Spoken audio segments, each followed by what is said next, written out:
नमस्ते मेरे प्यारे भाई, कैसे हैं आप? Good evening.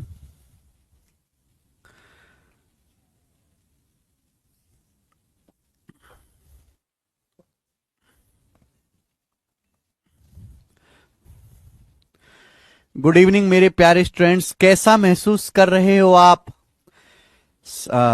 हमारी मुलाकात अभी देखिए, छुट्टी थी आपकी, सैटरडे संडे था, फिर कृष्ण जन्माष्टमी थी।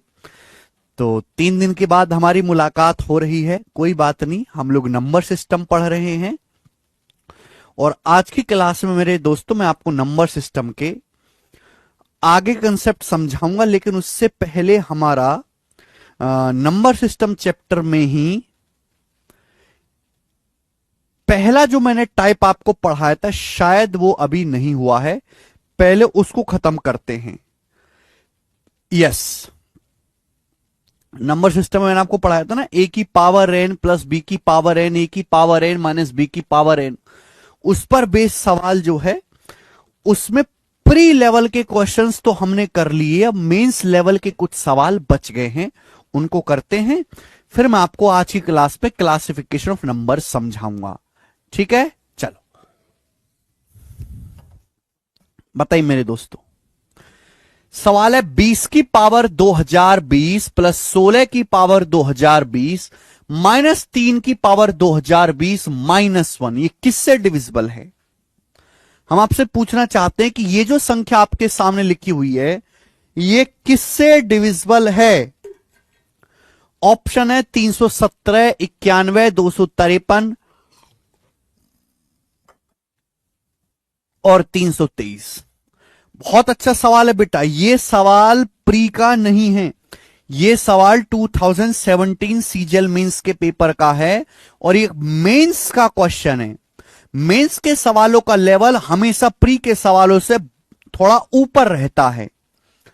भाई शीट मैंने अपलोड कर दी थी, कितने बच्चों ने घर पे जाके सवाल, इतने कम 22 सवाल डाले हैं? 22 सवाल डाले हैं। हाँ तो बेटा ये पहली शीट पे, इस वैरायटी पे 22 सवाल ही बहुत है आकाश। ये वैरायटी ऐसी नहीं कि आपको 250 सवाल या 500 सवाल प्रैक्टिस करने पड़े। जिस आदमी की जितनी औकात है, हैसियत है, जितना वजूद है, उसको उतना ही मिलता है। अंबानी भारत का 10% जीडीपी लेके बैठे और कोई आदमी जेब में 10 रुपए का नोट नहीं लेके बैठा। हर आदमी का अलग अलग है भाई, हर वैरायटी का अपनी अलग अलग डिमांड है। बताइए जल्दी से, क्या आपने सवाल घर पे करके देखा? इस वैरायटी के, इस कॉन्सेप्ट के प्री के सवाल हम कर चुके हैं, मेंस के सवाल बाकी रहते हैं, तो मेंस लेवल के सवाल करेंगे हम। शीट नोट्स वाले सेक्शन में मिलती है भाई। यार तुम लोग कैसे बिल्कुल टेक्नोलॉजी के मामले में खत्म हो। नोट्स वाले सेक्शन में शीट मिलती है, नोट्स, नोट्स वाले सेक्शन में। बताइए, 20 की पावर 2020 प्लस 16 की पावर 2020 माइनस 3 की पावर 2020 माइनस 1 किससे डिविजिबल है? एक बात मैं आपसे एक सवाल पूछता हूं मेरे दोस्तों, मैंने आपसे एक सवाल पूछा, ये बताओ जरा। एक संख्या मैं आपके सामने लिखता हूं, ये संख्या मैंने आपको लिखी है 34A, या मैं लिखता हूं, ऐसे लिखते हैं 17A प्लस 17B। बताओ ये संख्या किससे कटेगी? मैंने आपके सामने एक नंबर लिखा है 17A प्लस 17B, बताओ जल्दी से किससे कटेगा? तो आप ये कह सकते हैं कि यहां से 17 कॉमन आ रहा है, ब्रैकेट में A प्लस B, यानी कि ये जो संख्या है ये 17 का एक मल्टीपल है। ये संख्या 17 का एक मल्टीपल है, तो ये जो संख्या है 17 से गुणा हो रही है, 17 से कटेगी, ये संख्या 17 से कटेगी, 17 से।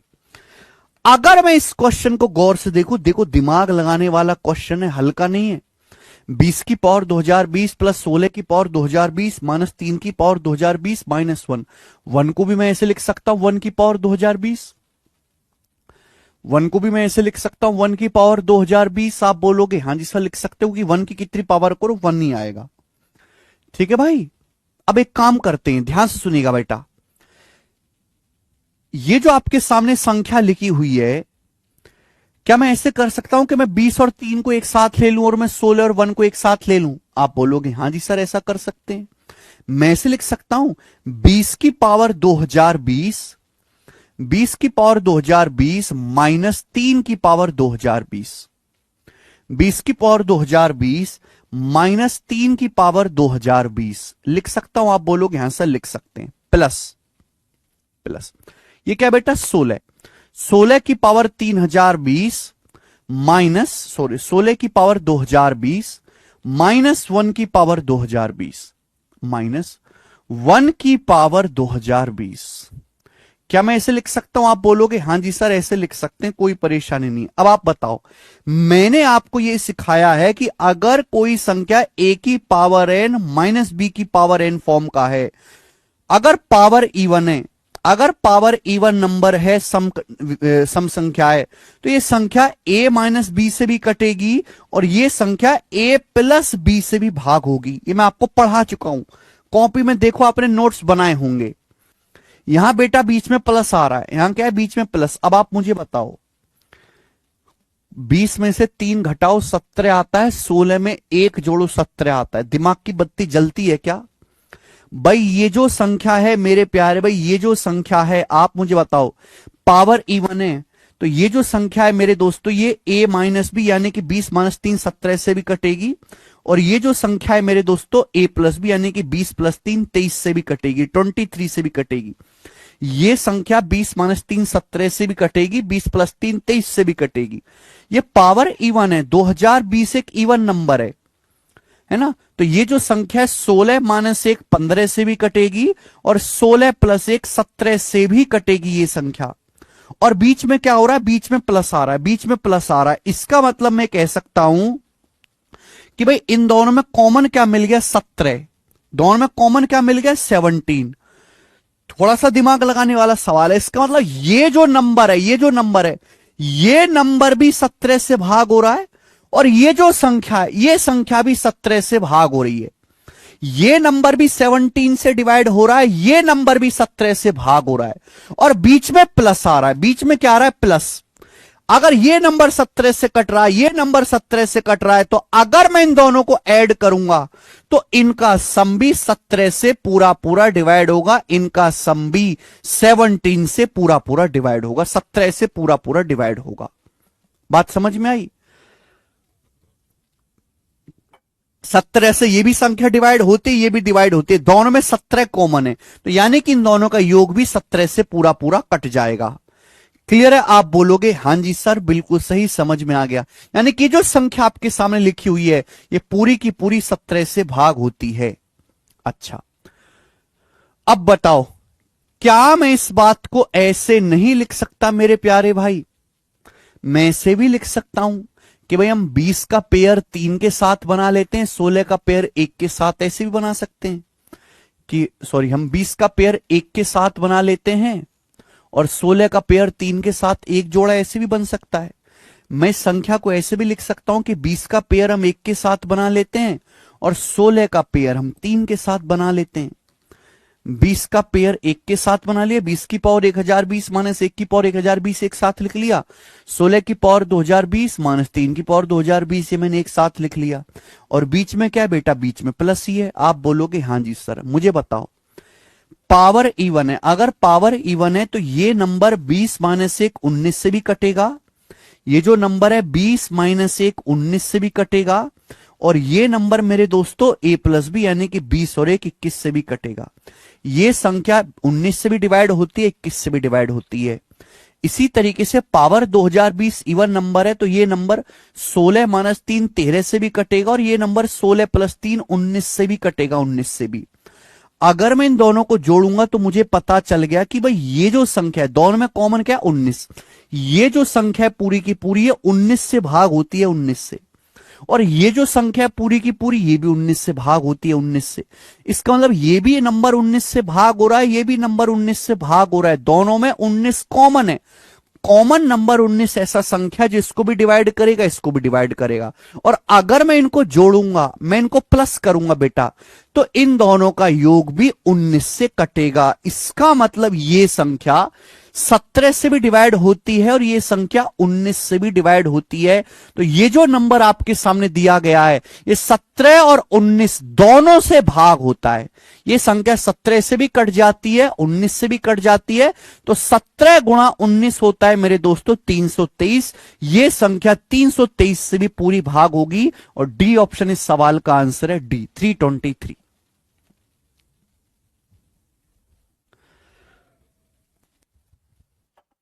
एक हाई लेवल का क्वेश्चन है मेंस का।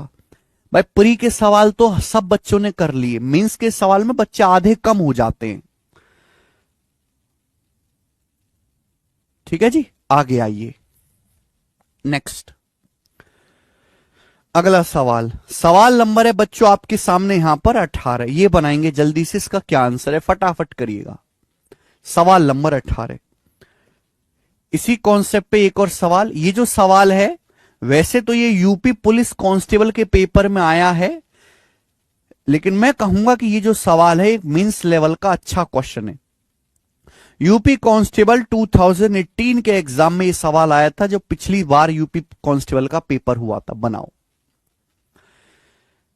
सवाल ये, what is the remainder when 17 की पावर 23 प्लस 46 की पावर 23 प्लस 29 की पावर 23 इज डिवाइडेड बाई 23। सवाल ये कहा गया है कि जब इस संख्या को 23 से भाग दिया जाता है तो क्या शेषफल आता है।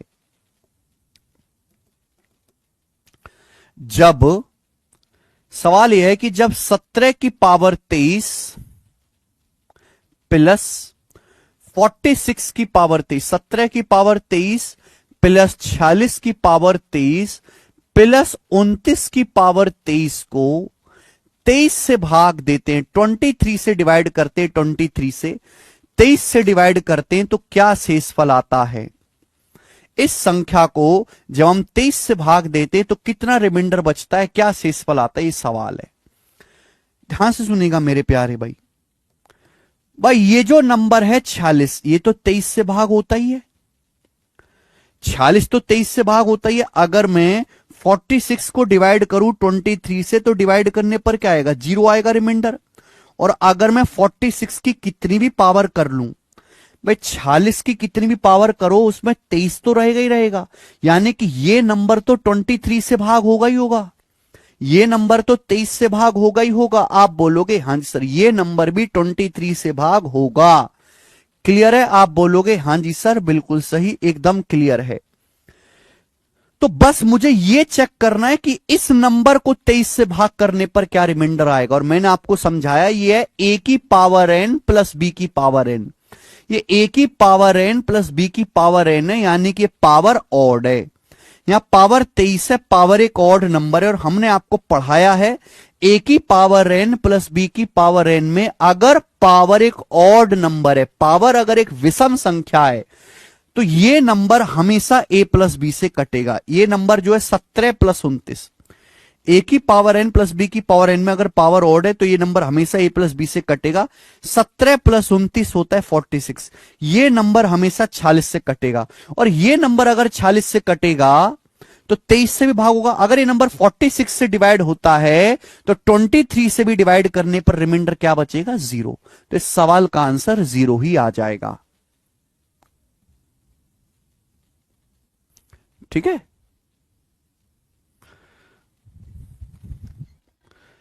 तो ये सवाल यूपी कांस्टेबल के पेपर में है। अब आपको ये आसान लगता है, मुश्किल लगता है, ये तो हर बच्चे की अपनी अलग अलग परेशानी है।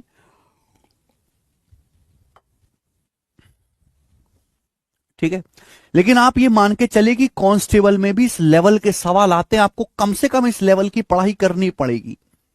आइए नेक्स्ट, अगला सवाल मेरे प्यारे बच्चे, सवाल नंबर है 19, 19वां क्वेश्चन बताओ। ये सवाल बहुत आसान है। Find the remainder.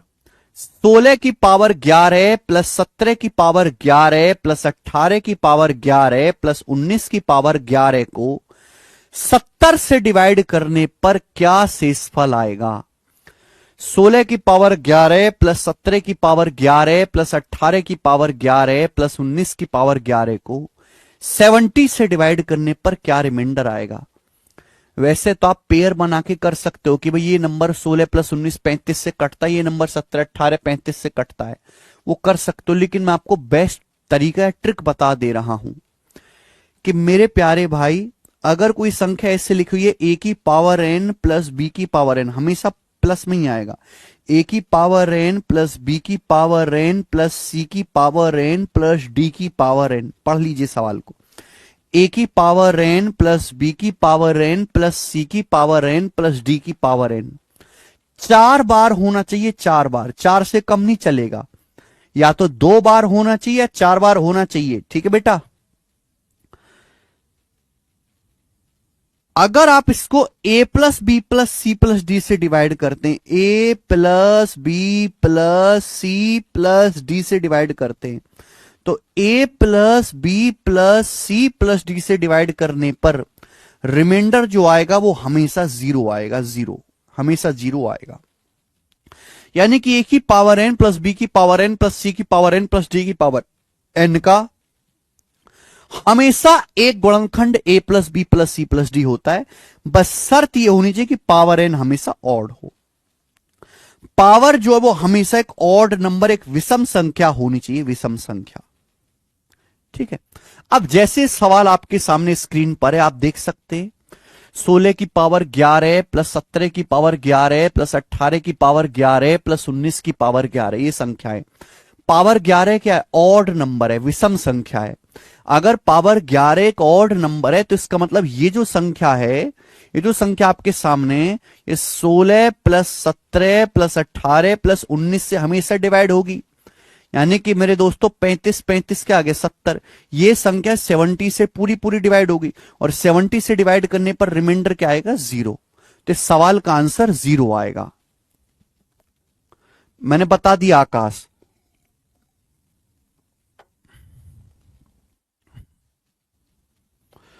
अगर कोई संख्या 17 से भाग होती है, दूसरी संख्या 17 से भाग होती है आकाश, तो उन दोनों का योग भी 17 से भाग होगा। जैसे 34 एक नंबर है, 17 से भाग होता है। 85 एक नंबर है, 17 से भाग होता है। अगर मैं इन दोनों को जोड़ भी दूं, 34 प्लस 85, वो भी 17 से भाग होगा। ये कॉमन सेंस है बेटा, ये कोई कॉन्सेप्ट नहीं है, ये कॉमन सेंस है। ठीक है, समझ में आई बात? आप बोलोगे हां जी सर, बहुत बढ़िया कॉन्सेप्ट है, आगे चलेंगे। सवाल नंबर है 20। एक और सवाल आपके सामने इसी पर, बिल्कुल एक और सवाल करके बताइएगा। सवाल नंबर 20 इसी पर है। सीएचएसएल 2022 के प्री में सवाल आया है ये वाला। सीएचएसएल 2022 के प्री के एग्जाम में क्वेश्चन आया, प्री के एग्जाम में।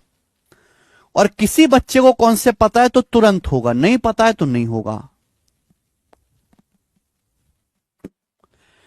यदि n बराबर 24 की पावर 3 प्लस 25 की पावर 3 प्लस 26 की पावर 3 प्लस 27 की पावर 3 है, तो n को 102 से डिवाइड करने पर क्या शेषफल होगा? आप जानते हैं 24 25 26 27, ये 4 टर्म है। पावर 3 है, पावर ऑड नंबर है।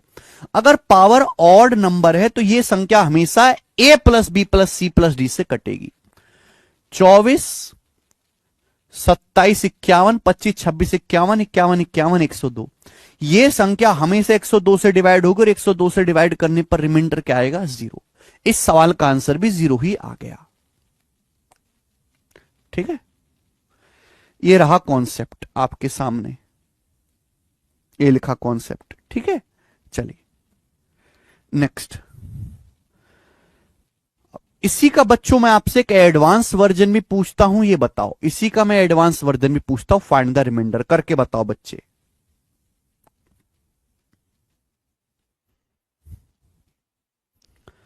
जल्दी से बताइए, क्या आंसर आएगा मेरे प्यारे बच्चों इस सवाल का? सब लोग हमें जल्दी करके दिखाएं सब।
Very good very good.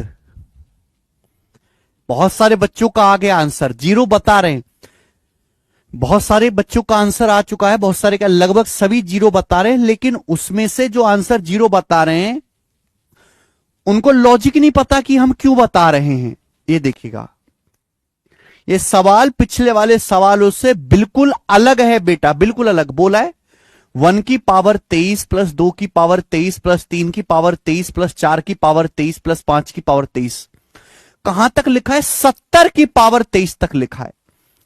1 की पावर 23 से लेके 70 की पावर 23 तक लिखा है। और बोला है अगर हम इसको डिवाइड करें 71 से तो क्या शेषफल आएगा? आप बताओ।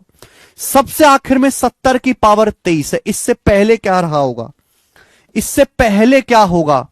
सबसे आखिर में 70 की पावर 23 है, तो इससे पहले रहा होगा 69 की पावर 23। उससे पहले क्या रहा होगा बेटा? उससे पहले रहा होगा 68 की पावर 23। अच्छा, कितने पद हैं? 1 से लेके 70 तक 70 टर्म है। 1 2 3 4 नॉर्मल गिनती हम करें तो 70 टर्म है।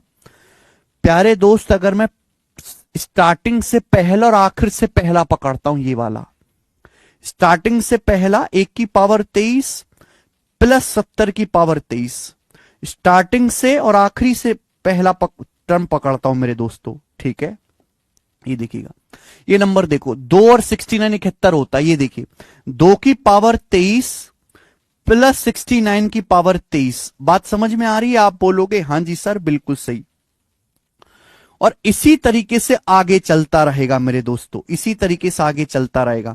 यानी कि अगर मैं दो दो का मिला के पेयर बना दूं, अगर मैं दो दो टर्म को मिलाकर पेयर बना दूं तो सारे पेयर बन जाएंगे। क्यों बन जाएंगे बेटा? भाई 1 से लेके 70 तक 70 टर्म्स हैं। 1 की पावर 23 फिर 2 की पावर 23 फिर 3 की पावर 23, सबसे आखिर में 70 की पावर 23, यानी कि ऊपर 70 टर्म्स लिखे हुए हैं। और दो दो का अगर मैं पेयर बनाऊंगा तो इस तरीके से 35 पेयर बन जाएंगे। 35 पेयर बन जाएंगे इस तरीके से, दो दो का मैं जोड़ा बनाऊंगा। भाई अगर 70 लोग कुंवारे हों, दो दो को जोड़ों से मिलाओगे तो कितनी शादी होंगी? 35 शादी होंगी कि नहीं होंगी? अगर आप यहां पे गौर से देखो तो हर एक जोड़ा, ये हर एक जोड़ा 71 से भाग होगा। आपको नहीं लग रहा कि पावर ऑड है? अगर पावर ऑड है तो ये संख्या a प्लस बी यानी कि 1 प्लस 70 71 से भाग होगी। ये संख्या 71 से पूरी पूरी डिवाइड होगी। हो गई कि नहीं? ध्यान से देखो, ये संख्या भी 2 प्लस 69, 2 प्लस 69, ये संख्या भी a प्लस बी 71 से पूरा पूरा भाग होगा। इस तरीके से जितने भी टर्म बनेंगे, जितने भी पद बनेंगे, सब 71 से पूरे पूरे भाग हो जाएंगे। और भाग होने पर शेषफल क्या बचेगा? 0। सब टर्म 71 से पूरे पूरे डिवाइड हो जाएंगे। और मेरे दोस्तों आखिर में रिमाइंडर कितना आएगा? 0।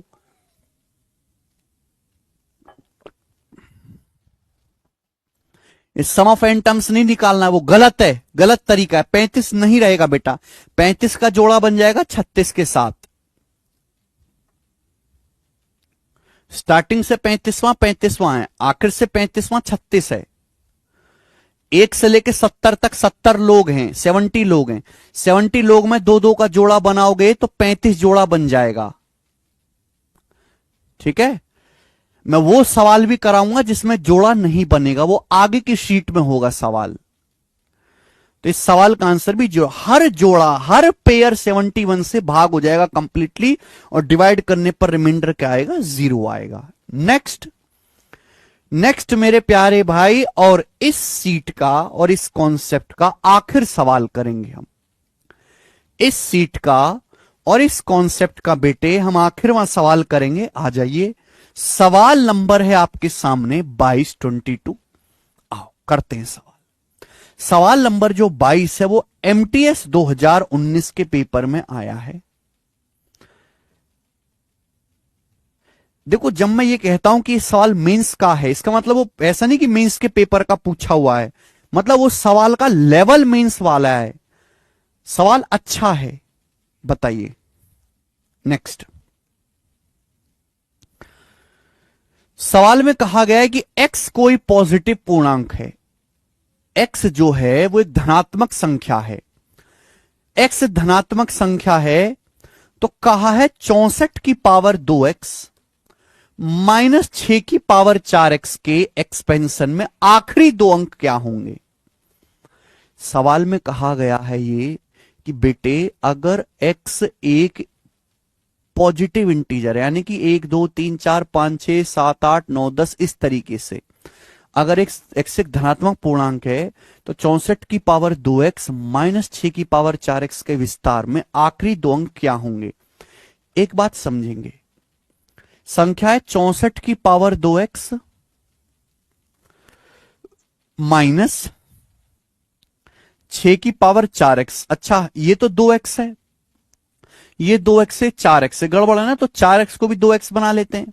क्या मैं 4x को ऐसे नहीं लिख सकता, 6 स्क्वायर की पावर 2x, 2 दूनी 4 आप बोलोगे आंसर आप लिख सकते हैं।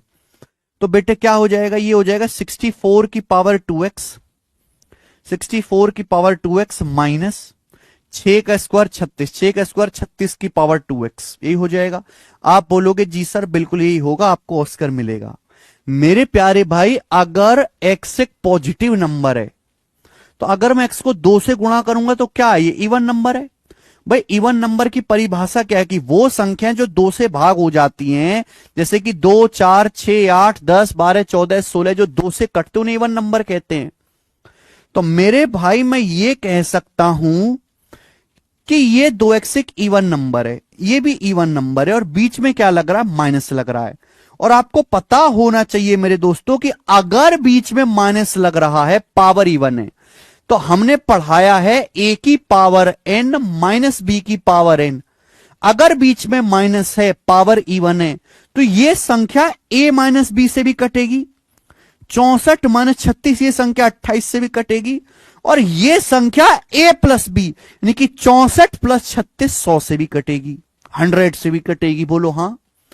और आपको यह पता होना चाहिए कि भाई अगर कोई संख्या 100 से भाग होती है 100 से, कोई संख्या 100 से तभी भाग हो सकती है जब उसके आखिर में 2 अंक डबल जीरो हो, बात खत्म। मैं आपके सामने लिखता हूं 51923। क्या ये संख्या 100 से भाग होगी, नहीं भाग होगी। क्यों नहीं भाग होगी कि इसके आखिर में 23 आ रहा है। कोई संख्या 100 से तभी भाग होगी जब उसके आखिर में 2 अंक जीरो आए। मैं इसको 100 से भाग करूंगा तभी ये 100 से भाग हो पाएगी। तो आपको समझना चाहिए कि भाई अगर कोई संख्या 100 से पूरा पूरा भाग होती है तो तभी संभव है जब उसके आखिर के 2 डिजिट डबल जीरो हो। और आखिर के 2 अंक की पूछा है तो आखिर के 2 अंक डबल जीरो होंगे।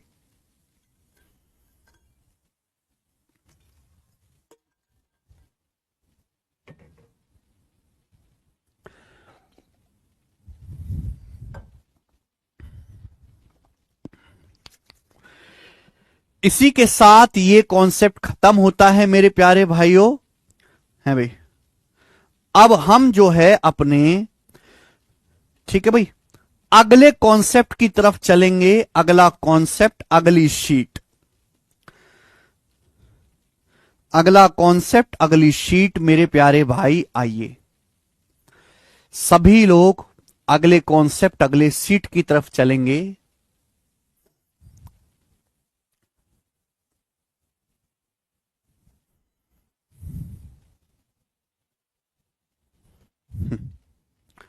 आओ बेटा।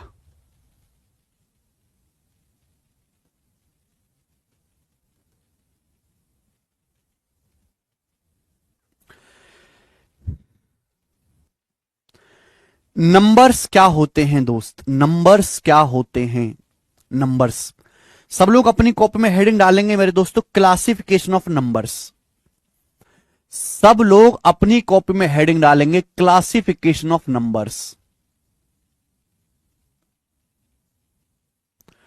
Classification of numbers.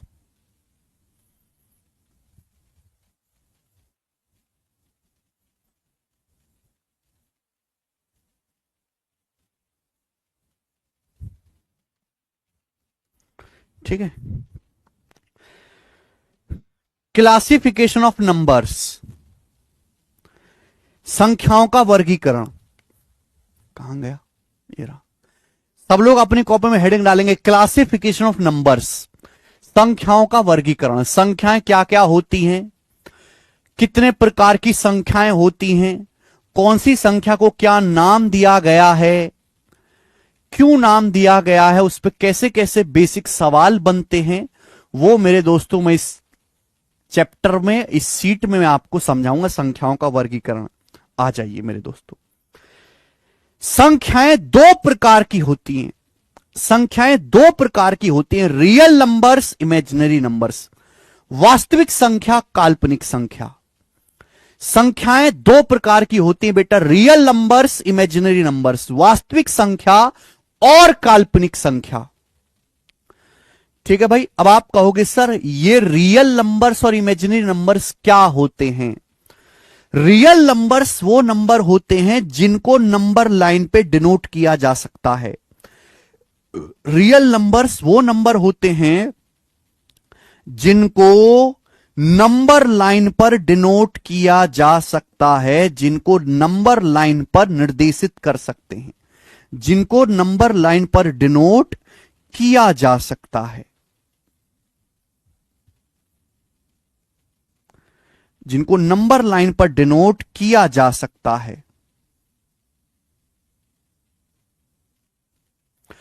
Real numbers या हिंदी में वास्तविक संख्या वो संख्या होती है जिनको नंबर लाइन पर डिनोट किया जा सकता है।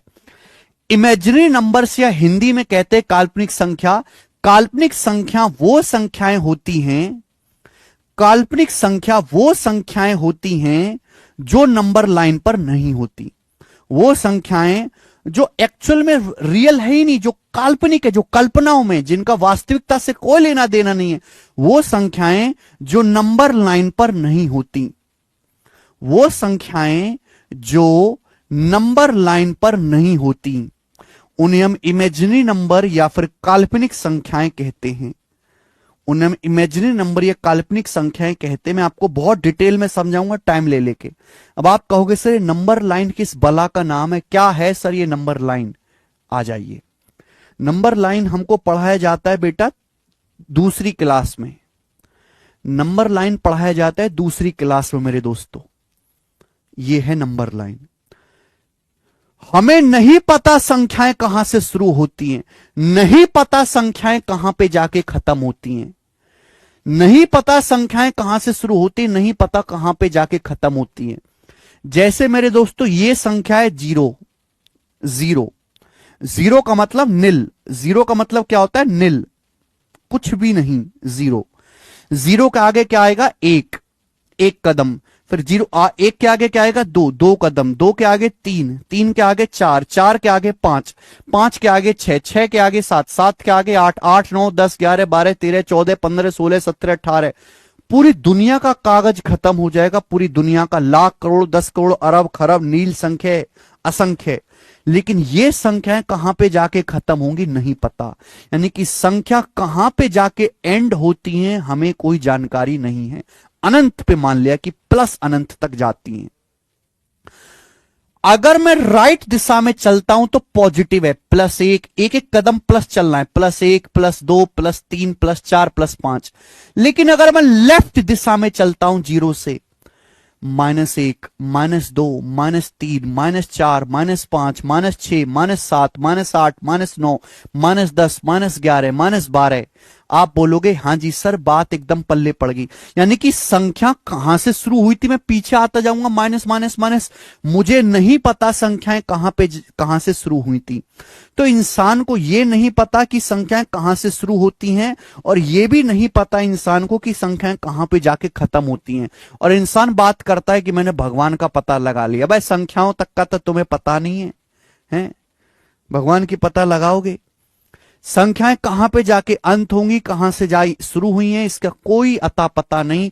ये नंबर लाइन है। दुनिया में जितनी भी संख्याएं आप देखते हो, दुनिया में जितनी भी संख्याएं आप देखते हो, सब इस नंबर लाइन पे लिखा जा सकता है। सब इस नंबर लाइन पे आ जाएंगी, सब की सब, सब की सब इस नंबर लाइन पे आ जाएंगी। तीन यहां पे आएगा, ये तीन है बेटा। मैं आपसे कहूं -2, ये -2 है मेरे प्यारे भाई। दूसरी बात आपको जानने की है कि लेफ्ट साइड से राइट साइड पर जाने पर संख्या का मान बढ़ता है, लेफ्ट साइड से राइट साइड पर जाने से संख्या का मान, संख्या की वैल्यू बढ़ती है। माना गया कि भाई लेफ्ट साइड से राइट साइड जाओगे तो संख्या बढ़ेंगी। अब मैं आपसे कहूं कि -4 बड़ा है कि -3 बड़ा है। वैसे अगर मैं बात कहूं 4 और 3 में कौन बड़ा है तो आप कहोगे सर 4 बड़ा है।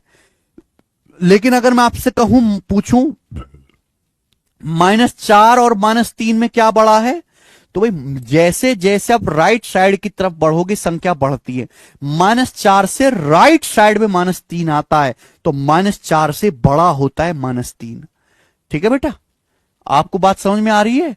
राइट साइड में चलने पर संख्याओं का मान बढ़ता है।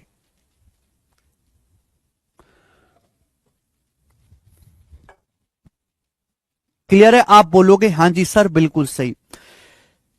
ठीक है, ये बात समझ में? दुनिया में जितनी भी संख्या आप देख सकते हो सब यहां पर लिखा जा सकता है। अब आप कहोगे सर ये बताओ भिन्न 1/5 कहां पे आएगी? 1/5 कहां पे आएगी? 1/5 ये कहां पे आएगा सर? 1/5 1/5 का मतलब जैसे ये संख्या 1 है, नीचे होते हैं टुकड़े, नीचे जो होता है वो हमेशा टुकड़े होते हैं, टुकड़े टुकड़े। एक संख्या तो हमें एक ही लेनी है, ये 0 से लेके 1 तक, ये है मेरे प्यारे भाई, ये एक कदम है। अब इसके 5 टुकड़े कर दो, 5 बराबर टुकड़े कर दो, 5 1 2 3 4 5 5 टुकड़े हो गए, 5 टुकड़े हो गए। तो ये जो पहला टुकड़ा आएगा मेरे दोस्तों ये 1/5 का होगा, 1/5। ये दूसरा जो टुकड़ा आएगा ये 2/5 का होगा, 2/5। ये दूसरा जो टुकड़ा आएगा ये 3/5 का होगा, 3/5। ये चौथा जो टुकड़ा आएगा 4/5 होगा, और जो आखिरी टुकड़ा आएगा ये 5/5 यानी कि खुद 1 का होगा, 1 का। बात आई समझ में? यानी कि अगर आप कोई भिन्न भी लिखते हो मेरे प्यारे भाई, वो भी इस नंबर लाइन पर आती है, वो भी इस नंबर लाइन पर आती है। आप बोलोगे सर मजा आ गया, आप बोलोगे सर मजा आ गया, सर मजा आ गया दोस्त, मजा आ गया। ठीक है ना? मैं अगर आपसे कहता हूं कि बताओ 7/3 कहां पर है? 7/3 तो नीचे होता है मेरे दोस्तों टुकड़े। नीचे क्या होता है कि 7 के 3 टुकड़े कर दो, 7 के 3 टुकड़े कर दो। सपोज आपका 0 है, 0 से लेके यहां पर 7 है, 7 लिखा हुआ है, 7 लिखा हुआ है बेटा। तो इसके 3 टुकड़े कर दो मेरे दोस्तों, बिल्कुल बराबर बराबर 3 टुकड़े कर दो, 3 टुकड़े, 3 टुकड़े कर दिए मैंने, कर दिए 3 टुकड़े। तो ये जो टुकड़ा आएगा पहला ये 7/3 आएगा, 7/3, 7/3 आएगा। समझ में आया? आप बोलोगे हां जी सर बिल्कुल सही, 2 से आगे। ठीक है, 2 से हल्का सा आगे आएगा ये। ओके, क्या आपको यहां तक किसी बच्चे को कोई परेशानी हुई? आप बोलोगे नहीं सर कोई भी हमें परेशानी नहीं हुई है। ठीक है, आप कहोगे सर दशमलव कहां लिखेंगे? सर दशमलव कहां लिखेंगे? दशमलव कहां लिखेंगे? मैं आपसे पूछ लूं कि सर ये बताओ 1.3 कहां पे लिखेंगे? 1.3 बहुत बता रहे हो आप, दशमलव लिख के बताओ इस नंबर लाइन पे। 1.3 देखो, 1 अलग है, 0.3 अलग है।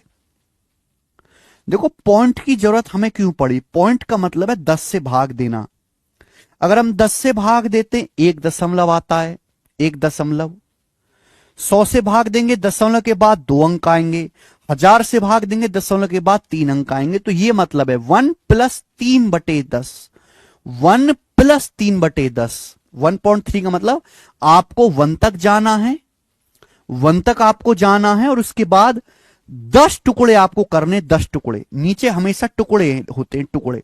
उसके बाद आपको 10 टुकड़े करने, 10 टुकड़े कर दीजिए, है ना? 1 2 3 4 5 6 7 8 9 10, 10 टुकड़े कर दीजिए।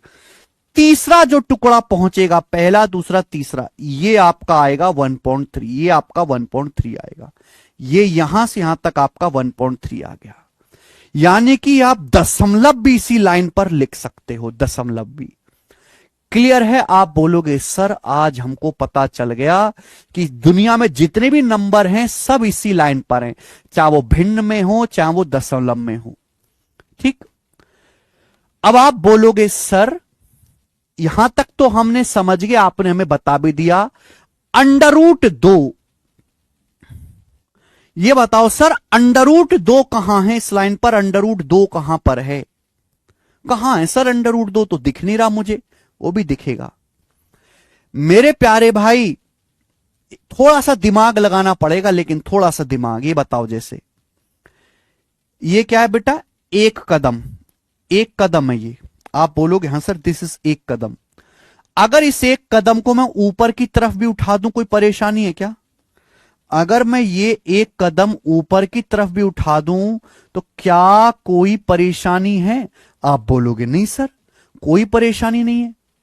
सर आप कह रहे हो कि ये एक कदम है और आपने एक कदम ये ऊपर भी उठा दिया नाप के। भाई मेरे पास पैमाना तो होगा, पैमाना तो होगा भाई। पैमाने से यहां तक क्या एक कदम, पैमाने से एक कदम नाप के मैंने ऊपर भी उठा दिया, ऊपर भी उठा दिया पैमाने से एक कदम नाप के। आप बोलोगे सर उठा दीजिए। तो मैं आपसे पूछूं, बताओ ये कितना है फिर? बताओ ये जो ब्लू लेंथ आपको दिख रही है ब्लू, ये कितना है? 90 डिग्री का है कोण। तो आप कहोगे सर ये लग जाएगी पाइथागोरस। सर ये लग जाएगी Pythagoras, under root 1 square plus 2 1 square. Pythagoras theorem 1 square plus 1 square. Pythagoras थ्योरम नहीं आती तो आप नहीं समझ सकते, है ना। Under root 1 square plus 1 square, 1 plus 1 sir ये अंडर रूट 2 आ गया, अंडर रूट 2। ये अंडर रूट 2 आ गया, रूट 2। यानी कि मैं ये कह सकता हूं कि यहां से यहां तक की जो दूरी है ये रूट 2 है।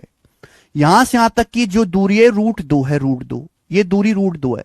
अब आप कहोगे सर ये नंबर लाइन पर कैसे आएगी? ये तो ऊपर लिख गई है, नंबर लाइन पर कैसे आएगी? तो एक काम करो, अब आप प्रकार उठाओ। प्रकार आता है, 5 रुपए का प्रकार आता है आज भी।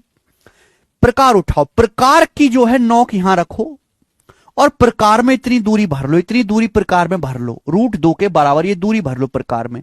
और ऐसे मेरे दोस्तों एक चाप खींच दो, चाप। ये चाप खींच दीजिए, खींच सकते हैं भाई। आपको पता है कि अगर हम कोई व्रत खींचते हैं तो व्रत की ये त्रिज्या आर है तो व्रत की ये त्रिज्या भी आर ही होती है, रेडियस बराबर होती है। तो आप एक प्रकार लो मेरे प्यार में, प्रकार लीजिए, कंपस। कंपस लीजिए, कंपस की नोक यहां पे रखो और पेंसिल की नोक यहां पे रखो और ऐसे मेरे दोस्तों एक आर्क खींच दीजिए, आर्क। तो अगर ये जो दूरी यहां से यहां तक की बेटा कितनी बन जाएगी? अंडर रूट 2 बन जाएगी। ये दूरी यहां से यहां तक की अंडर रूट 2 होगी। ये रूट 2 वाला पॉइंट आएगा, रूट 2 आ गया। रूट 2 इस लाइन पे आ गया कि नहीं आ गया? 9th में स्कूल टीचर में नहीं समझाया ऐसे भैया, वो तो आपकी बैड लक है ना, मैं क्या कर सकता हूं। स्कूलों में भी नहीं बताया जाता आजकल ऐसे। आइडियली बच्चों को, छोटे बच्चों को स्कूल में ऐसे बताना चाहिए कि भाई संख्याएं जो होती हैं, हर संख्या में एक आत्मा छुपी होती है और वो सारी संख्याएं जो हैं इस नंबर लाइन पर आएंगी।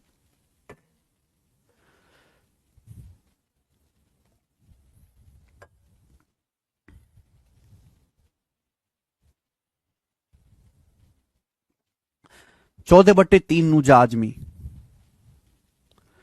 अब देखो ये भी आपको समझ में नहीं आ रहा है तो बेटा आप फिर तो स्कूल भी पास करने लायक नहीं हो। फिर तो ठीक है, आपको मास्टर ने 9वीं क्लास में नहीं समझाया, तीसरी क्लास में, फिर तो ठीक है।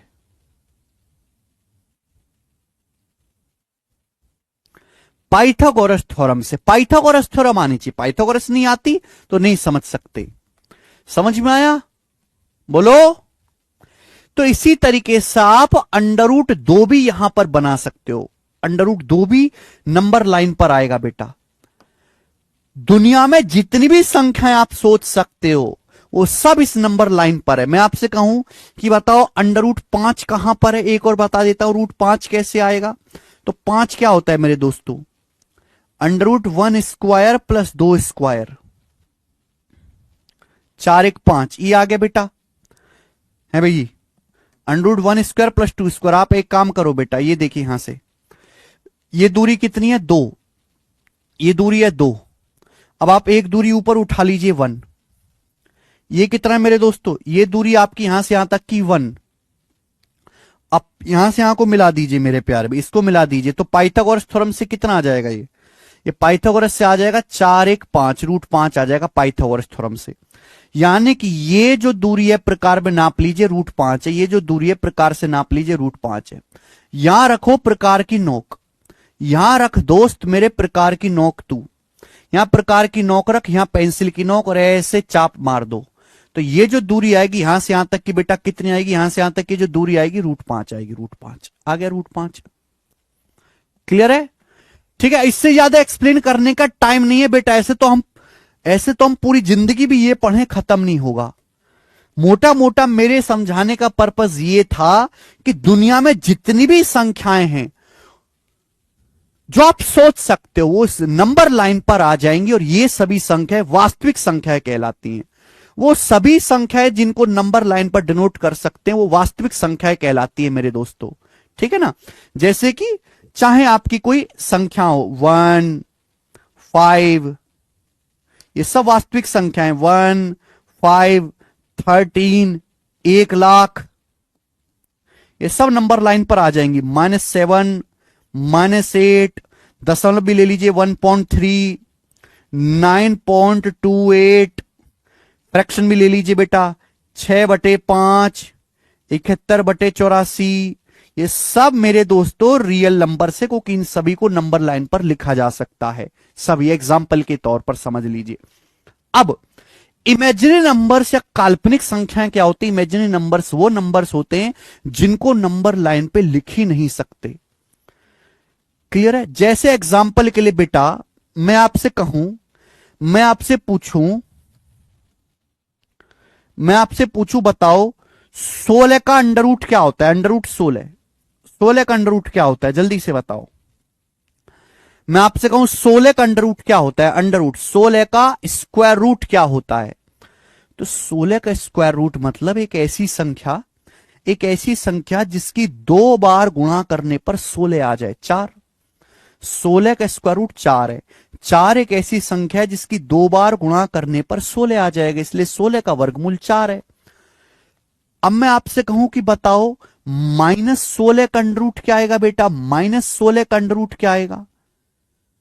-16 का अंडर रूट क्या होगा? क्या आप -16 का अंडर रूट निकाल सकते हो? नहीं। दुनिया में ऐसी कोई रियल संख्या है ही नहीं, ऐसी कोई संख्या वास्तविक में है ही नहीं मेरे दोस्तों जिसकी 2 बार मैं गुणा करूं, और -16 हो जाए। ऐसी कोई संख्या है ही नहीं दुनिया में, क्योंकि माइनस की अगर 2 बार गुणा करूंगा माइनस में तो प्लस हो जाना है। तो यानी कि -16 का अंडर रूट एक इमेजिनरी नंबर है, काल्पनिक संख्या है। दुनिया में आप -16 का अंडर रूट निकाल ही नहीं सकते। ऐसी कोई संख्या है ही नहीं मेरे दोस्तों जिसको 2 बार गुणा करने पर -16 आ जाए, इसलिए -16 एक इमेजिनरी नंबर है, एक काल्पनिक संख्या है। ठीक है? आप बोलोगे हां जी सर हमें समझ में आ गया, और -16 के अंडर रूट को नंबर लाइन पर भी नहीं लिखा जा सकता। तो भाई मेरे इंसान ने, जैसे मैं आपसे कहूं 1 का अंडर रूट क्या आएगा, तो 1 का अंडर रूट तो सभी को पता है 1 आता है। लेकिन मैं आपसे कहूं -1 का अंडर रूट क्या आएगा, तो -1 का अंडर रूट आप नहीं निकाल सकते। -1 का अंडर रूट एक इमेजिनरी काल्पनिक संख्या, ज्ञात ही नहीं कर सकते। दुनिया में ऐसी कोई संख्या है ही नहीं जिसकी 2 बार गुणा करने पर -1 आ जाए। लेकिन फिर भी इंसान ने माना कल्पनाओं में, जैसे कल्पनाओं में ऐश्वर्य राय को भी तुम लोग अपनी घरवाली मानते हो, ऐसे ही हमने -1 के अंडर रूट को माना कि सपोज है कोई ऐसी संख्या इस दुनिया के पार जो -1 का अंडर रूट है, जिसकी 2 बार गुणा करने पर -1 आता है, और उसको हमने नाम दिया आयोटा। क्या नाम दिया उसको हमने? आयोटा। आयोटा IOTA, और इसको आई से डिनोट करते, किससे डिनोट करते हैं? आई से डिनोट करते हैं, आई से।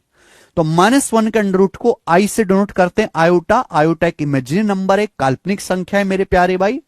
तो बेटा -16 का अंडर रूट क्या होगा भाई? -16 क्या होता है बेटा? -16 मतलब 16 गुणा -1 अंडर रूट लेना है, तो 16 का अंडर रूट तो 4 आ जाएगा।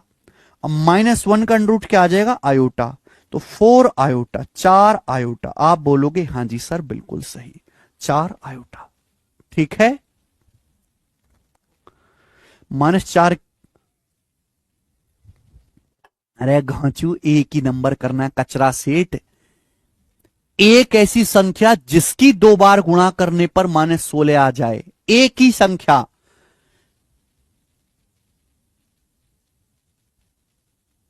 समझ में आया? आप बोलोगे हां जी सर बिल्कुल सही, कोई परेशानी नहीं है। ओके, आगे आ जाते हैं बेटे। Next complex numbers,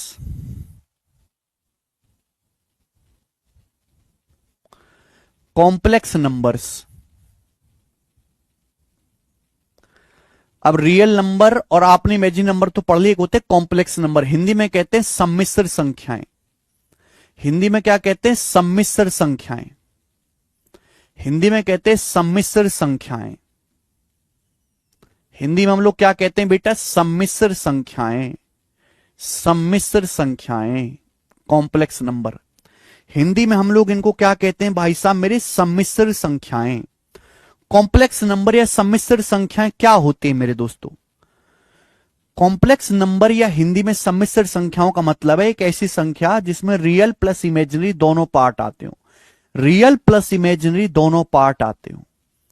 real number भी आता हो और एक इमेजिनरी नंबर भी आता हो। रियल प्लस इमेजिनरी दोनों पार्ट आते हो, दोनों ही पार्ट इसमें आते हो। यानी कि मेरे दोस्तों रियल नंबर भी हो और उसमें इमेजिनरी नंबर भी आता हो। ठीक है, इस तरीके से। तो ये जो संख्या होंगी z बराबर a प्लस आई बी। ए क्या है बेटा? यहां पर a जो है एक रियल नंबर होगा, एक वास्तविक संख्या होगी। और ये आई बी क्या है बेटा? आयोटा आ गया, आयोटा की वजह से क्या हो गया? इमेजिन नंबर हो गया। तो हम z को क्या कहेंगे मेरे प्यारे भाई? z को हम क्या कहेंगे मेरे दोस्त? कॉम्प्लेक्स नंबर कहेंगे। एग्जाम्पल के लिए आपके सामने लिखा मैंने 5 प्लस 3 आयोटा। 5 प्लस 3 आयोटा क्या है बेटा? ये एक कॉम्प्लेक्स नंबर है। 5 प्लस 3 आयोटा क्या है? कॉम्प्लेक्स नंबर है। क्यों? कि इसमें 5 क्या है? रियल नंबर है। 3i क्या है? कि इमेजिनरी नंबर है। ठीक है ना। एग्जाम्पल के लिए हमने आपके सामने लिखा 7 माइनस 2y। 7 माइनस 2y क्या कहोगे? कॉम्प्लेक्स नंबर है। कैसे? क्योंकि यहां पे 7 क्या है? एक रियल नंबर है और ये माइनस का 2 आयोटा आपका जो है एक इमेजिनरी नंबर है। ठीक है। तो कॉम्प्लेक्स नंबर रेलवे के पेपर में कई बार पूछा है। 4 ऑप्शन दे देगा आपसे, 4, और पूछ लेगा बताओ इनमें से कौन सा कॉम्प्लेक्स नंबर है। 4 ऑप्शन देगा। ठीक है। तो जब तक आपको परिभाषा नहीं पता होगी तो कैसे काम चलेगा?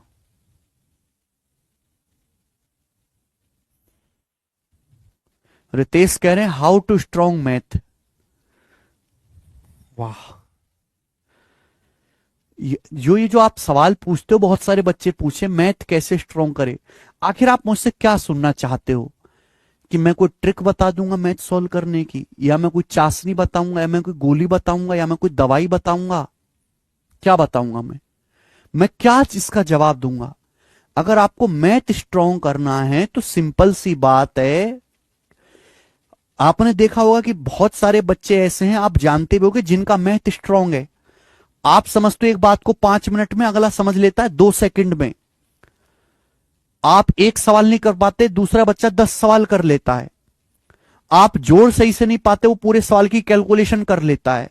आपने देखे ना जिनकी मैथ बहुत मजबूत होती है। तो आपका मैथ कब मजबूत होगा? आपका मैथ उस दिन मजबूत हो जाएगा जिस दिन आप उस बच्चे के बराबर मैथ पढ़ लोगे।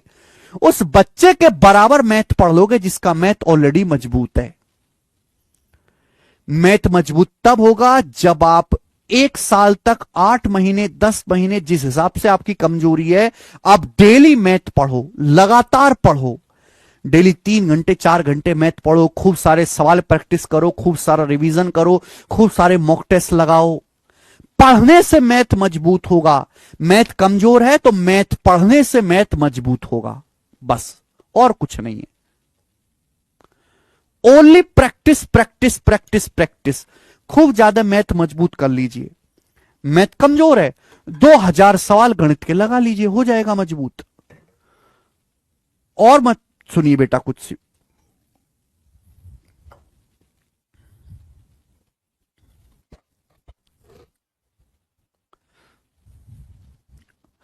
ठीक है, तो सभी को समझ में आ गया। अब आप मुझे बताओ, मैंने ये जो चीज आपको बताई, ध्यान सुनिएगा, जो मैंने आपको नंबर लाइन समझाई, ये तीसरी क्लास में पढ़ाया जाता है। 3rd क्लास का ही, अब आप मानो या ना मानो, 3rd क्लास में ही पढ़ाया जाता है। और आजकल शिक्षा का लेवल इतना गिर गया है सरकारी स्कूलों में खासकर, कि ये भी नहीं बताया जाता, नंबर लाइन ही नहीं बच्चे जानते। 12वीं पास है वैसे, लेकिन नंबर लाइन की उनको जानकारी नहीं है बच्चों को। ठीक है, मैंने ये नंबर लाइन समझाया, मैंने शॉर्ट में बताया, और फिर भी कुछ बच्चे ऐसे जो नंबर लाइन को नहीं समझ पाए। इससे क्या साबित होता है? इससे साबित होता है कि उन बच्चों की प्रैक्टिस, उन बच्चों का दिमाग मैथ को लेके तीसरी क्लास के बच्चों से भी ज्यादा कमजोर हो चुका है।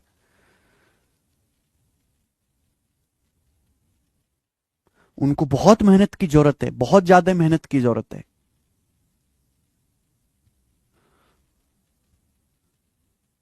इससे ज्यादा टाइम देके तो स्कूलों में नहीं पढ़ाया गया। आप कैसे उम्मीद करते हो कि मैं आपको सरकारी नौकरी की तैयारी में पढ़ाऊं?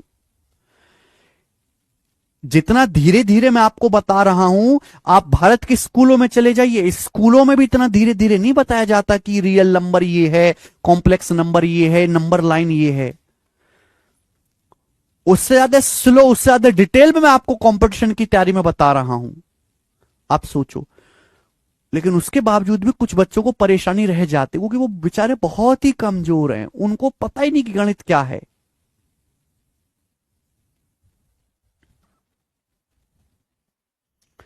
ठीक है, तो सभी को समझ में आया रियल नंबर इमेजिनरी नंबर में फर्क, कॉम्प्लेक्स नंबर क्या होते हैं? और आगे आइए मेरे दोस्तों, सभी लोग आगे चलेंगे नेक्स्ट कॉन्सेप्ट की तरफ। अब रियल नंबर्स को मेरे प्यारे भाई, रियल नंबर्स को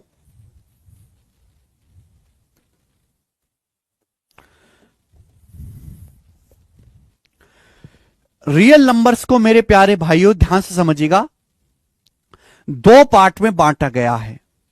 रियल नंबर्स को दो पार्ट में बांटा गया, रैशनल नंबर और इरेशनल नंबर। रियल नंबर्स को दो पार्ट में डिवाइड किया गया, रैशनल नंबर परिमेय संख्या, इरेशनल नंबर अपरिमेय संख्या। रियल नंबर को दो पार्ट में बांटा गया है, रैशनल नंबर और इरेशनल नंबर, परिमेय संख्या, अपरिमेय संख्या। अब आप मुझे बताओ रैशनल नंबर क्या होते हैं? रैशनल नंबर का मतलब वो नंबर्स, रियल नंबर को दो पार्ट में बांटा गया, रैशनल नंबर और इरेशनल नंबर। रैशनल नंबर वो नंबर्स होते हैं जिनको a बटा बी फॉर्म में लिखा जा सकता है, जिनको a बटा बी फॉर्म में लिखा जा सकता है, जिनको a बटा बी रूप में लिखा, जिनको अंश बटे हर फॉर्म में लिखा जा सकता है, जिनको a बटा बी फॉर्म में लिखा जा सकता है। यानी कि रैशनल नंबर का मतलब केवल इतना सा है, a by B form, a by B form, a by B form. आप बोलोगे हां जी सर बिल्कुल सही, कोई प्रॉब्लम नहीं, जिनको भिन्न के रूप में व्यक्त किया जा सकता है। रैशनल नंबर वो नंबर होते हैं जिनको भिन्न के रूप में व्यक्त किया जा सकता है। बस ध्यान ये बात का रखिएगा कि b का मान 0 नहीं होना चाहिए बेटा, ये जो b है b का मान 0 नहीं होना चाहिए, और a और b दोनों ही पूर्णांक होने चाहिए। a और b दोनों ही मेरे दोस्तों इंटीजर्स या पूर्णांक होने चाहिए। a और b दोनों ही इंटीजर्स या हिंदी में कहते हैं पूर्णांक होने चाहिए। पूर्णांक, पूर्णांक का मतलब कोई दशमलव ना हो, कोई रूट ना हो, नॉर्मल गिनती हो। पूर्णांक का मतलब होता है, नाम में ही क्लियर है, पूर्ण अंक। पूर्ण अंक का मतलब दशमलव नहीं आएगा, रूट वगैरह नहीं आएगा, नॉर्मल गिनती 1 2 3 4 5 6 7 8 9 10 11 12 13, इनको हम पूर्णांक कहते हैं। तो वो संख्याएं जिनको a बटा b फॉर्म में लिखा जा सकता है मेरे प्यारे भाई, जहां b 0 नहीं होना चाहिए, क्योंकि मैथ में किसी भी संख्या को 0 से भाग देना अलाउ नहीं है, 0 से भाग की अनुमति नहीं है गणित में, इसलिए b का मान 0 नहीं होना चाहिए। और ऊपर अंश और नीचे वाले को हम हर कहते हैं, दोनों अंश और हर इंटीजर पूर्णांक होना चाहिए। उन्हें हम रैशनल नंबर या परिमेय संख्या कहते हैं मेरे दोस्तों, परिमेय संख्या। एग्जाम्पल के लिए मेरे प्यारे भाई, एग्जाम्पल के लिए बताइए, एग्जाम्पल के लिए प्यारे दोस्तों,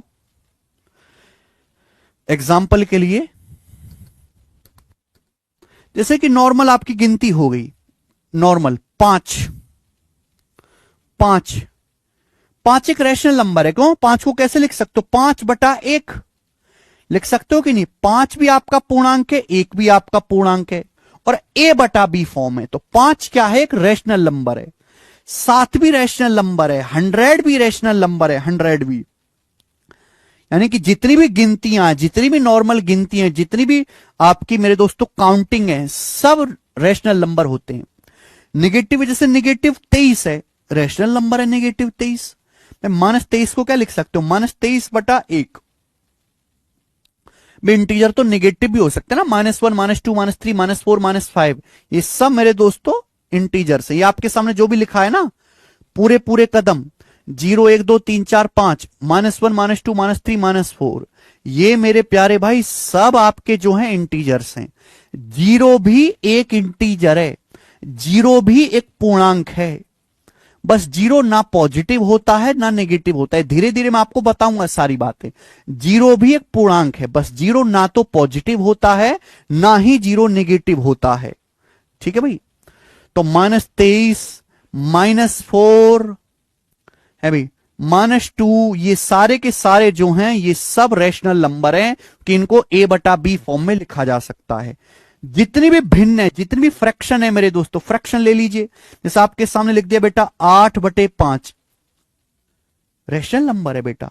अंश भी और हर भी इंटीजर है ना, और बी जीरो नहीं है। आपके सामने लिख दिया बेटा 1/6, रैशनल नंबर है भाई, परिमेय संख्या है। आपके सामने लिखा मेरे दोस्तों 71/40, रैशनल नंबर है आपके सामने। आपके सामने लिखा मैंने -22/7, 22/7 रैशनल नंबर है मेरे दोस्तों। आपके सामने लिखा -3/2, रैशनल नंबर है। अंश भी इंटीजर है, हर भी इंटीजर है, सारे रैशनल नंबर है मेरे प्यारे में। सब रैशनल नंबर के एग्जाम्पल हैं। आप बोलोगे हां जी सर बिल्कुल सही, कोई परेशानी नहीं है। ठीक है, ओके मेरे दोस्तों। मैंने आपके सामने लिखा 1.3, रैशनल नंबर है। 1.3 कैसे भाई? 1.3 को आप क्या लिख सकते हो? दशमलव अगर आप हटाओगे तो किससे भाग हो जाता है? 10 से। 13/10। देखो a बटा बी फॉर्म आ गया। जिस संख्या को भी आप a बटा बी फॉर्म में लिख सको वही आपका रैशनल नंबर होता है। 1.3 रैशनल नंबर है, 1.3 रैशनल नंबर है मेरे प्यारे दोस्त। आप बोलोगे हैं सर। मैंने आपके सामने लिखा 2.55, 2.55 रैशनल नंबर है। कैसे भाई? 2.55 को आप लिख सकते हो मेरे दोस्तों क्या? 255/100। दशमलव हटाओगे, देखो अगर यहां दशमलव के बाद 2 अंक है, दशमलव हटाओगे तो नीचे 100 से भाग देना पड़ेगा, 5 से कट जाएगा। 5×5 = 25, 5 एकम 5, 5 से 100 जाएगा 20 बार, 51/20 आ गया, 51/20। तो 2.55 भी एक रैशनल नंबर है, क्योंकि इन सबको भिन्न के रूप में व्यक्त कर सकते हैं, a बटा बी फॉर्म में लिख सकते हैं। मैं आपके सामने लिखूं 1.7, 1 पॉइंट नहीं लिखते, 4.732 क्या है? रैशनल नंबर है। इसको भी भिन्न में लिखा जा सकता है, a बटे बी फॉर्म में एक्सप्रेस किया जा सकता है। तो ये सभी रैशनल नंबर हैं, ये सभी परिमेय संख्याएं हैं। समझ में आया? आप बोलोगे हां जी।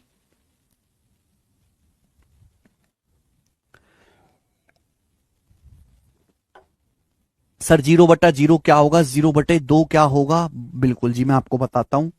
आप लोगों का बड़ा गहरा डाउट है जीरो को लेके। जीरो को अगर आप जीरो के अलावा किसी संख्या से भाग देते हो,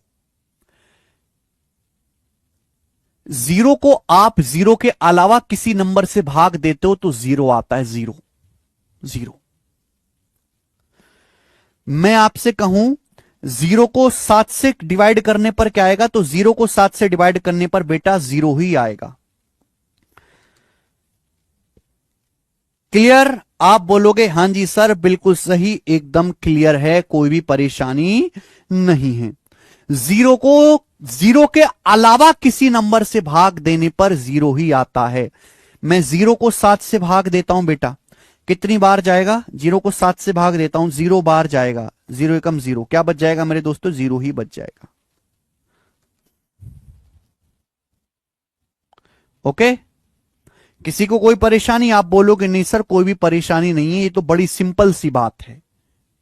ठीक है ना? जीरो का बड़ा, ये बहुत छोटी छोटी बातें जो आपको पता होनी चाहिए। अगर हम कोई संख्या n जीरो के बराबर नहीं है, अगर हम किसी संख्या को जो जीरो के इक्वल नहीं है जीरो से भाग देते हैं तो अनडिफाइन आता है।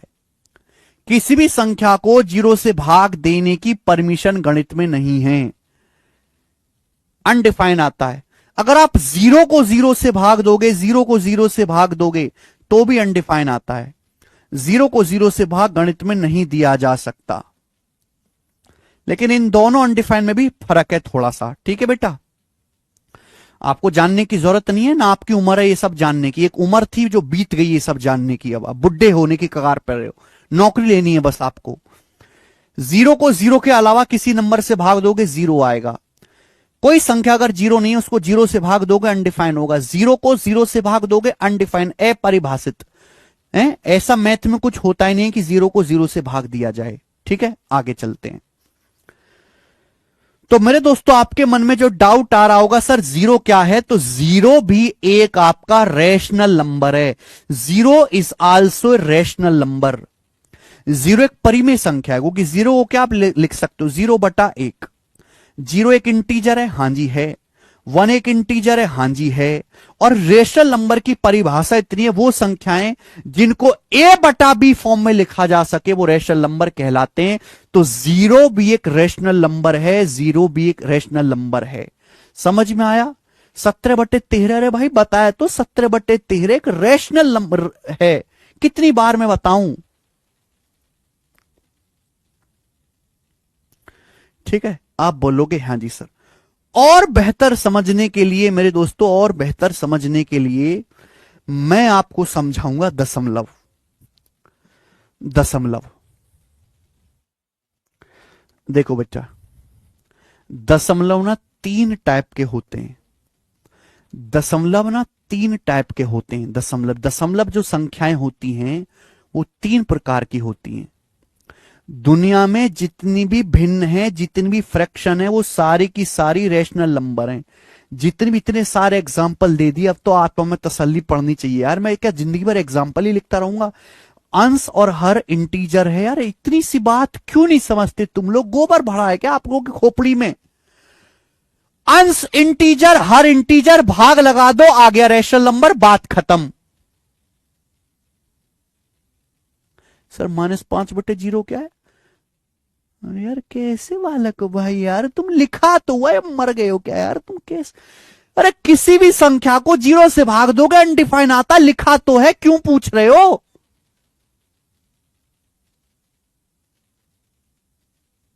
हद होती है यार।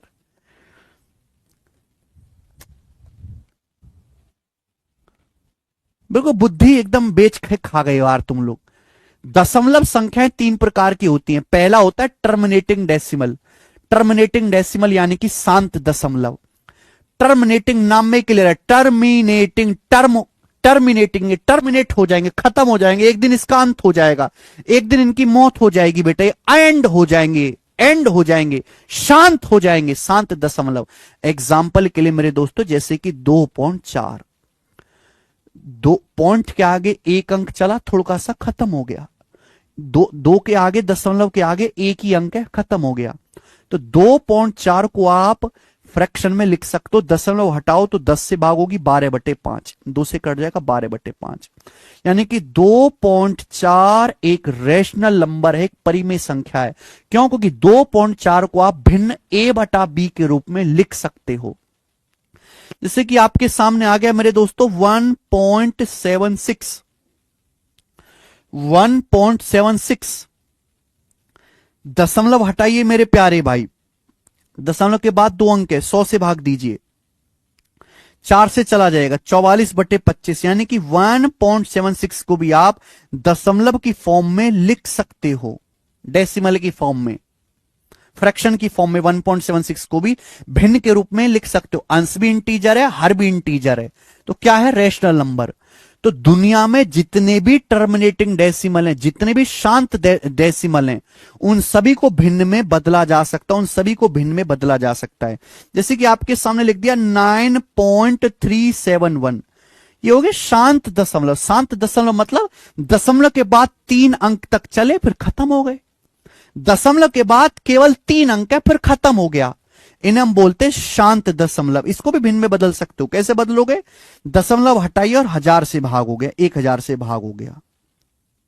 ये आगे बेटा, यानी कि दुनिया में जितने भी शांत दशमलव हैं उन सभी को भिन्न के रूप में बदला जा सकता है, और वो सभी रैशनल नंबर या परिमेय संख्याएं होती हैं। आगे आते हैं, अगला है प्यारे भाई नॉन टर्मिनेटिंग। नॉन टर्मिनेटिंग अशांत, अशांत जो कभी शांत ना हो, ऐसा दशमलव जो कभी शांत ना हो, जो कभी खत्म ना हो।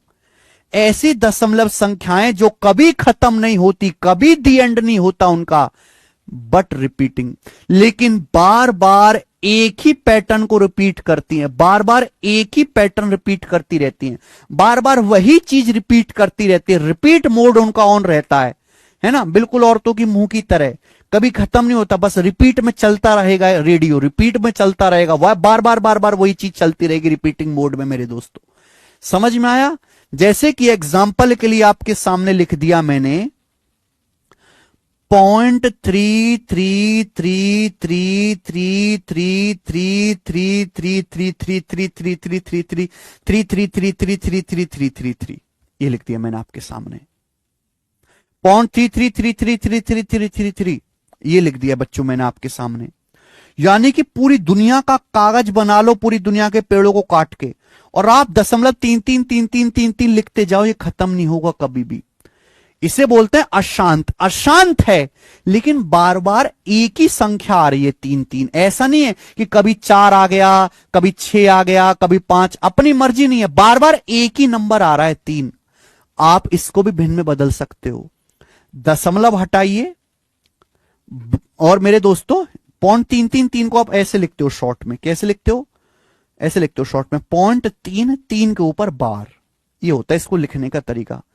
0.3 बार बार, इसको हम बार बोलते हैं।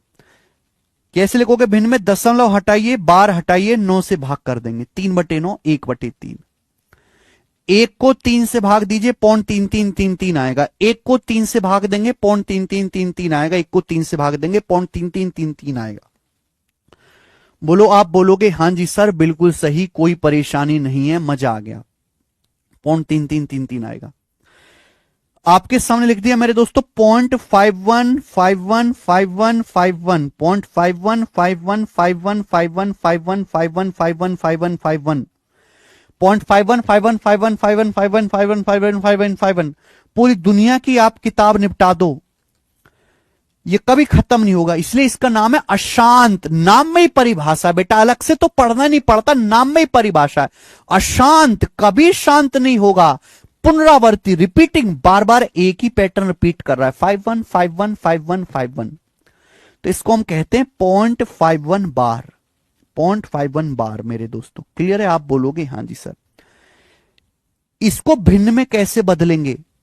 भिन्न में बदलने का तरीका है, दशमलव हटा दीजिए, बार हटा दीजिए, 2 अंकों के ऊपर बार है, 2 9 से भाग कर दो, 2 9 से भाग कर दो।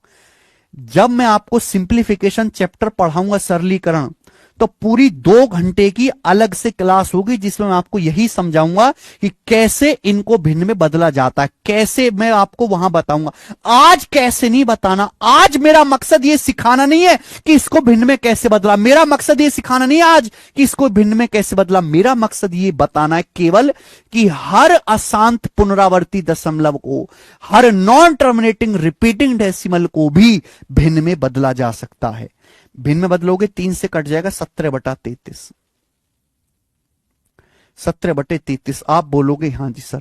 और आपको पता है मैंने ये सिखा दिया है मेरे प्यारे स्टूडेंट्स, क्या सिखाया है कि जिन संख्याओं को भिन्न a/b अंश बटा हर के रूप में लिखा जा सके, जिन संख्याओं को अंश बटे हर के रूप में लिखा जा सके, बस अंश भी इंटीजर हो और हर भी इंटीजर हो, पॉजिटिव नेगेटिव चलेगा, वो सभी संख्याएं रैशनल नंबर या परिमेय संख्याएं होती हैं।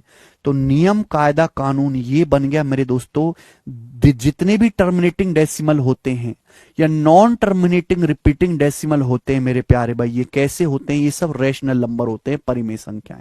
ये रैशनल नंबर होते हैं, परिमेय संख्याएं, रैशनल नंबर। रैशनल नंबर परिमेय संख्याओं की इन सभी को भिन्न के रूप में बदला जा सकता है। टर्मिनेटिंग डेसिमल, शांत दशमलव, non terminating but repeating decimal, अशांत पुनरावर्ती दशमलव, इनको भिन्न के रूप में बदला जा सकता है।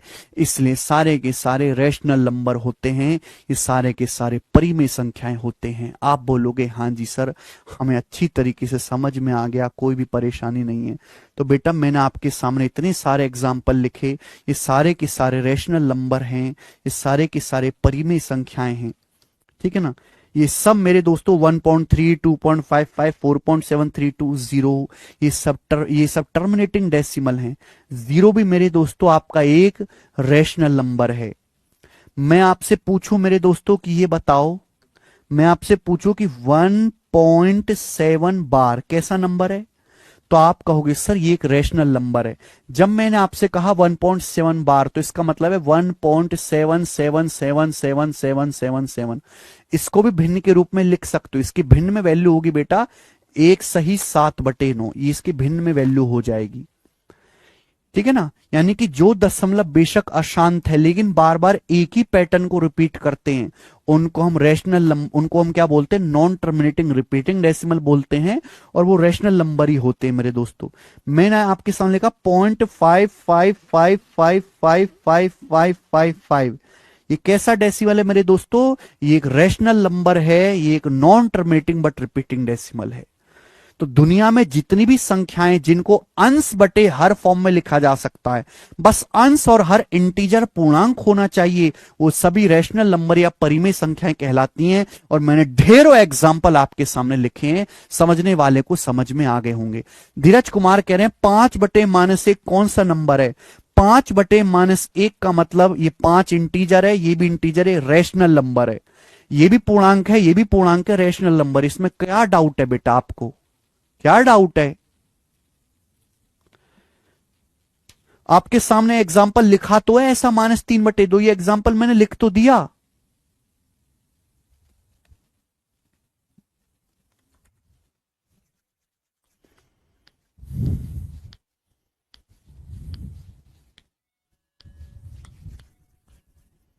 ठीक है, तो वो नंबर जिनको A/B फॉर्म में लिखा जा सकता है, जहां AB इंटीजर्स पूर्णांक हैं, वो सभी रैशनल नंबर होते हैं, है ना। सारी गिनती पॉजिटिव नेगेटिव रैशनल नंबर हैं, सारी फ्रैक्शन 8/5 1/6 काफी एग्जांपल लिखे रैशनल नंबर हैं। जितने भी टर्मिनेटिंग डेसिमल है रैशनल नंबर हैं, 0 रैशनल नंबर है, ठीक है बेटा।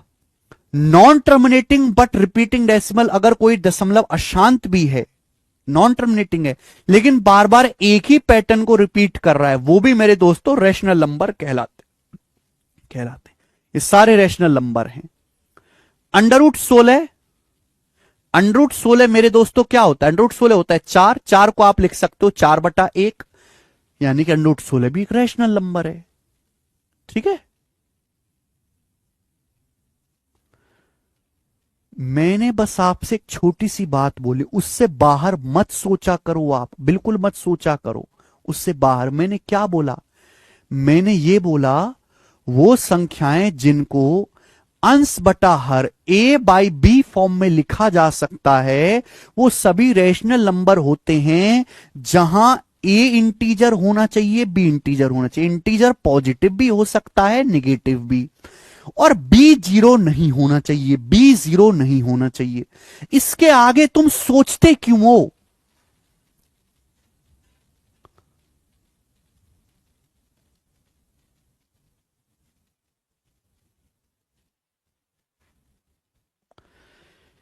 इसी को रिकरिंग डेसिमल कहते हैं बेटा, इसी को हम रिकरिंग डेसिमल कहते हैं। नॉन टर्मिनेटिंग और रिपीटिंग डेसिमल को ही हम लोग रिकरिंग डेसिमल कहते हैं।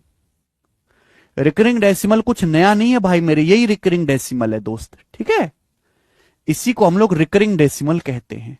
ओके चलो, ओके। ये मैंने अभी बात बताई आपको, √3 क्या है, √17 क्या है, ये मैं आपको बताऊंगा कल की क्लास में। आज इतना ही छोड़ेंगे, आज इतना ही छोड़ेंगे मेरे प्यारे भाई। बाकी इरेशनल नंबर क्या है ये मैं बताऊंगा कल की क्लास में। आज इतना ही, अब हमारी मुलाकात होगी सीधे कल। बाय।